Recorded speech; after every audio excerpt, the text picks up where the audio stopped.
کیا اتنی اہمیت کی حامل اور اتنی جلد بازی کی حامل کیوں ہو گئی یہ ترمیم سر؟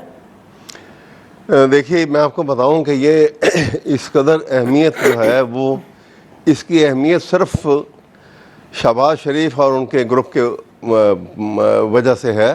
ان کے پاس ان کی اہمیت ہے. قوم کو اگر آپ سامنے رکھیں تو قوم کی تو حالت آپ کے سامنے ہے. پاکستان اس وقت اتنی اکنامک کرائسس میں ہے کہ جس کا کچھ بدل نظر نہیں آ رہا. عوام جو ہیں اس قدر تکلیف میں ہیں کہ ان کی اقتصادی حالت دیکھ لیجئے, معاشی طور کے اوپر جو مسائل ہیں وہ ان کا کوئی حل تک اب تک نہیں نکل سکا. کرپشن جو ہے وہ ٹاپ پہ جا چکی ہوئی ہے اور لاکھوں کیسوں کی بھرمار بھی ہے.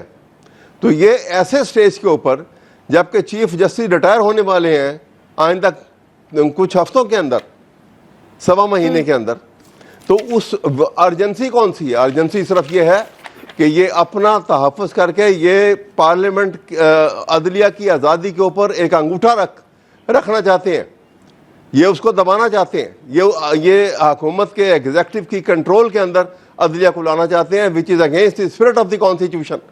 پاکستان کا آئین جو ہے اس کا بیسک سٹرکچر جو ہے وہ بنیاد آزاد عدلیہ کے اوپر ہے, اور آزاد عدلیہ جو ہے اس کے اوپر یہ سب سے بڑی پابندی لگائی جا رہی ہے. جو انداز میں اس وقت اس ارجنسی کے اندر یہ ترمیم جو ہے وہ کی جا رہی ہے, یا تو بتائیے نا کہ اس ترمیم سے کیا کس کو فائدہ پہنچے گا؟ حکومت بنتی ہے عوام کے لیے, صحیح ہے, تو عوام کو اس سے کیا فائدہ پہنچے گا؟ ہاں اس سے فائدہ پہنچے گا کہ یہ گروپ جو ہے یہ اپنی مرضی کا چیف جسٹس اور اپنی مرضی کے ججز اور ان سے ہر قسم کی کمٹمنٹ لے کے کسی کو لائیں گے, اور ایک اوپر جو ایک کانسٹیٹیوشنل کورٹ بنا رہے ہیں وہاں کسی ریٹائرڈ جج کو بٹھا دیں گے